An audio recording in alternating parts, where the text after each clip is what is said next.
袁传令，秦仲宝在，程志杰在，侯俊吉在，李世基是。你们各选600骑兵，御史敬德在。你率领全部铁甲军，今晚随本帅赶往虎牢关。对。这是秦王李世民的封神之战。虎牢关一战，秦双王为大唐立下不世之功。由于洛阳城久攻不下，窦建德又来势汹汹逼近虎牢关，如此一来，唐军将陷入腹背受敌的局面。于是李世民决定兵贵神速，出其不意，带领4000人抢先占领要塞虎牢关。但在临走时，李世民唯一不放心的便是自己的4弟大聪明李元吉。于是他再三叮嘱这位弟弟，让其在洛阳城外牢记只为不战，设下明显的伏兵，其他的不用管。还有酒少喝，女人们。总之，这里就交给你了。大哥，你放心，我绝不会让洛阳出来一个人。好，我也绝对不会让窦建德过虎牢关。说罢，李世民便率领部下日夜兼程赶往虎牢关。可他前脚刚走，王世充就收到了消息：陛下，唐军夜间行动，向东开拔，有多少人？大约3、4千人。这样明目张胆，他们想干什么？看唐军有异动，王世充也不傻，他猜测可能是夏王窦建德的援兵到，于是他让大将单雄信做好出城夹击李世民的准备。但由于上次被李二阴过一回，老王担心这可能又是李二部的迷魂阵引诱他出城，所以他没有立即行动，而是谨慎地观察了一眼。直到清晨，王世充吃早茶看报纸时，手下才来回报：报告陛下，单将军说城北城东发现了唐军的伏兵，在天亮以后都撤走了。还有什么？单将军说陛下料敌如神。老王听后咧嘴一笑，得意地表示：当年老子倒背36计的时候，这李世民还吃奶呢，现在跟我玩诱敌深入，他还是做梦吧。可王世充殊不知，这竟是李世民给他营造的假象。而另一边，李世民带人经过了一夜的急行军后，虽然士兵们还能坚持，但是马却吃不消了。可窦建德距离抵达虎牢关也只有10个小时路程，李世民深知这个时候不能停。要是让窦建德抢先一步赶到虎牢关的话，那么他们做的一切付出将付之东流。这样，把马匹分成3队，双马为前队，强马为中队，弱马为后队。前队加速，中队正常速度，后队可以稍微放缓，但是不能停，违抗者斩！快走！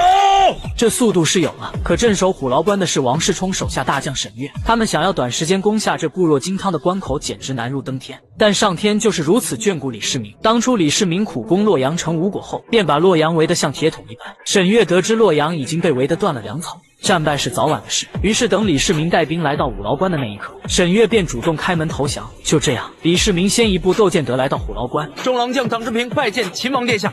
窦建德离这儿还有多远？已在距虎牢关10里之外安营扎寨。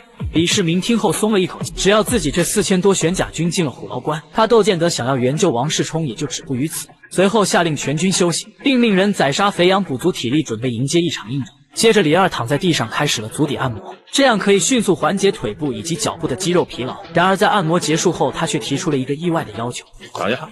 殿下，我自己来吧。躺下。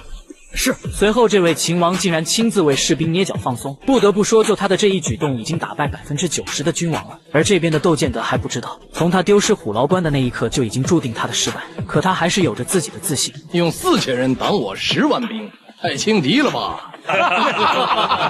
但是魏征却有不同的想法，他表示这虎牢关左边是泗水，右边是黄河，只有中间一条狭小的峡谷可以通行，如此易守难攻的地形根本无法发挥我们10万人马的优势。所以李世民这4000人在虎牢关只守不攻，我们想破可谓难上加难啊。不过魏征却有一条必胜的妙计，他表示如今唐军的主力都集中在洛阳和江南，那么关中自然就处于空虚状态。因此如果我们能够避开虎牢关的天险，选择北上跨越黄河直攻关中，船儿一旦受到威胁，李世民肯定会回兵救援，这样我们就可以既救下了洛阳，说不定还可以一举拿下长安。然而万万没想到，就是这样一举两得稳操胜券的上策，却遭到了窦建德的婉言拒绝。兵家说举棋不定，取稳中，我们稳住阵脚之后再议不迟。此时的魏征很是不解，明明只需采取他的策略，窦军将立于不败之地，他窦建德还在犹豫什么？几天后，李世民见窦军迟迟未动，心中不禁担心起来，这窦建德难道是以退为进，准备要直取关中不成？关中别说窦建德的10万兵，就是2万也顶不住。这时李世民的智囊房玄龄说出了自己的决断，他认为窦建德根本就不会走。窦建德起兵真是为了救洛阳吗？窦建德，河北的一介草寇，心中向往的是洛阳的繁华，在他眼里，做洛阳的王要比做长安的王还要威风。他不过是借着帮王世充解围的名义，想取而代之罢了。看来洛阳的实力已经被我们消耗尽了。如果我们退兵，那就让窦建德捡个便宜。对，房玄龄果然不愧为李世民帐下的头号谋士，简直是睿智无双，仿佛拥有上帝视角一般。了解了窦建德的意图后，李世民心中很快就有了决断。既然你窦建德不愿离开，那我干脆就吃掉你。于是李世民给窦建德写了一封信，内容大概就是我打王世充关你什么屁事，还说你根本不是我的对手，再不赶快给我滚蛋，老子连他一起抓。好，激将法。随后李世民带着李武和尉迟恭3个人大摇大摆地来到窦建德的大营前挑衅。哎，大唐秦王李世民在此！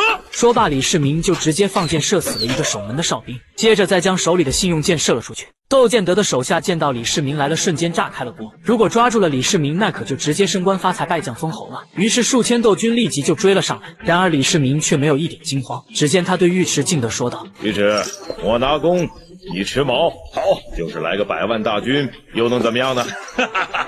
是啊，又能怎么样呢？谈笑间，窦建德大军也追了上来。只见李世民不慌不忙的弯弓搭箭，瞬间连射几路。就算有几10个敌兵冲到了跟前，但也被保镖尉迟敬德纷纷刺落马下。就这样，两人且战且退，回到了虎牢关。而这边的窦建德在看到信后，再加上李世民今天的挑衅行为，这让他的老脸顿时挂不住。他让我退兵，兵我是不退的，我就不信这10万人打不过几千人。魏征眼看窦建德不听自己的建议，坚决要跟李世民死磕到底，但他还想去争取，不料窦建德却直接命人将他请了出去。眼看这个猪队友根本带不动，气愤的魏征便决定连夜走人。当初我随李密在长安的时候，我和唐太子李建成有数面之缘呐。看来看去，小王窦建德、郑王王世充、长安李渊3家里，唐应该是能成事的。古语云：良臣择主而事，良禽择木而栖。只有跟对了主人，做臣子的才能发挥出自己最大的作用。于是魏征连夜去长安投靠太子李建成。第二天一早，窦建德便下令大军杀向李世民。然而李世民借着易守难攻的天性，数次瓦解了窦建德的攻势。就这样持续了1个多月，这让窦建德大军顿时士气低落，已无心再战。而李世民得知后，为了查探虚实，也为了能迫使窦建德全力一战结束战斗，李世民便亲自北渡黄河侦察敌情，并趁机将1000匹马放在黄河北岸放牧，给窦建德营造一种唐军已经缺粮的假象，从而引诱窦建德出来决战。窦建德真的会上当吗？当然会。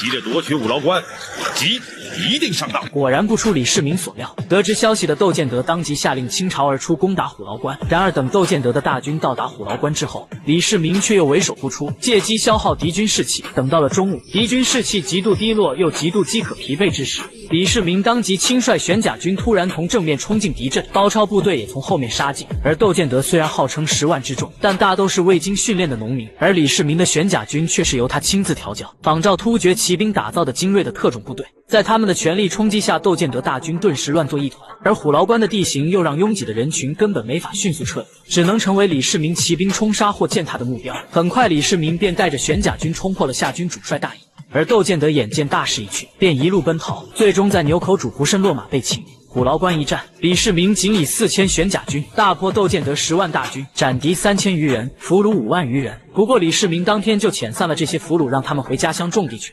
而作为统帅的窦建德则被请入帅帐厅后发问：“跪下！窦建德，我就不明白，我打王世充碍你什么事儿啊？你不好好当你的夏王，跑到这儿找死呢？我自己不来，恐怕还得麻烦你去啊。”随后李世民便把窦建德关在囚车中，直接带到了洛阳城下。王世充看到这一幕惊呆了，没想到自己唯一的救命稻草都被李世民活捉了，那我还打个鸡毛啊！于是赶紧命令属下打开城门投降吧。就这样，李世民一战就擒获了双王，直接创造了战争历史上以少胜多的神话。要知道，这一年的李世民也才23岁。